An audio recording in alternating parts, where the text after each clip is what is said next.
পবিত্র মক্কা অভিমুখে আবেগময় যাত্রা। সারা জীবনের আরাধ্য তিনি পবিত্র হজ পালন করবেন। দিলদরিয়ায় তার মক্কার মাটিতে দাঁড়ানোর তীব্র বাসনার তুফান, অমীয় প্রেম তার কাবার প্রতি। মদিনাতুল মুনাওয়ার ডাক্তার আকুল হৃদয়, ব্যাকুল মনে বিমান ধরার অপেক্ষা, কিন্তু আসলো বাধা। বাদ সাধল ইহলৌকিক নিয়ম।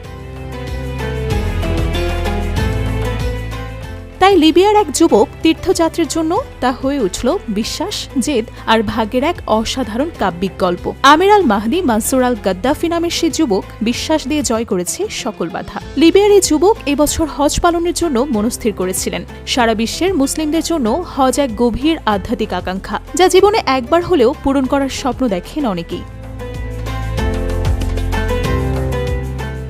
কিন্তু বাদ সাধল বিমানবন্দরে। আমিরকে ইমিগ্রেশনে আটকে দেয়া হলো। তার পদবি আল গাদ্দাফি। এই অংশই তাকে বিপদে ফেলে। লিবিয়ার সাবেক বিতর্কিত শাসক মুয়াম্মার গাদ্দাফির সাথে তার নাম মিলে যাওয়াতেই এই জটিলতা। এক দশকেরও বেশি সময় ধরে লিবিয়ার গৃহযুদ্ধের কারণে কিছু সিস্টেমে এখনও সুরক্ষিত তালিকায় ছিল গাদ্দাফি শব্দটি, আর তাতেই ঘটল বিপত্তি। আমিরের দল যখন বিমানে উঠছিল তখনও তিনি কাউন্টারে আটক। তার কাকুতি মিনতি সত্ত্বেও ফ্লাইট ক্যাপ্টেন তাকে ছাড়াই যাত্রা করার সিদ্ধান্তে অটল ছিলেন। কারণ হিসেবে তিনি বলেন নিরাপত্তার অনিশ্চয়তা এবং সময়সূচির সীমাবদ্ধতা।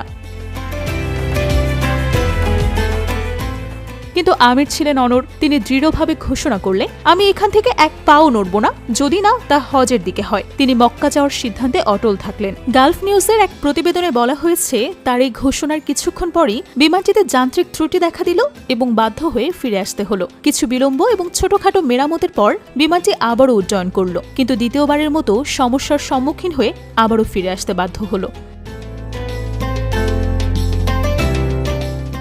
যাত্রী ও ক্রুদের মতে দ্বিতীয় জরুরি অবতরণের পরেই ক্যাপ্টেন ঘোষণা করলেন, আমি শপথ করছি আমির আমাদের সাথে এই বিমানে না থাকলে আমি আর ফ্লাইট চালু করব না। কর্তৃপক্ষ দ্রুত আমিরকে তার ভ্রমণের অনুমতি দিলেন।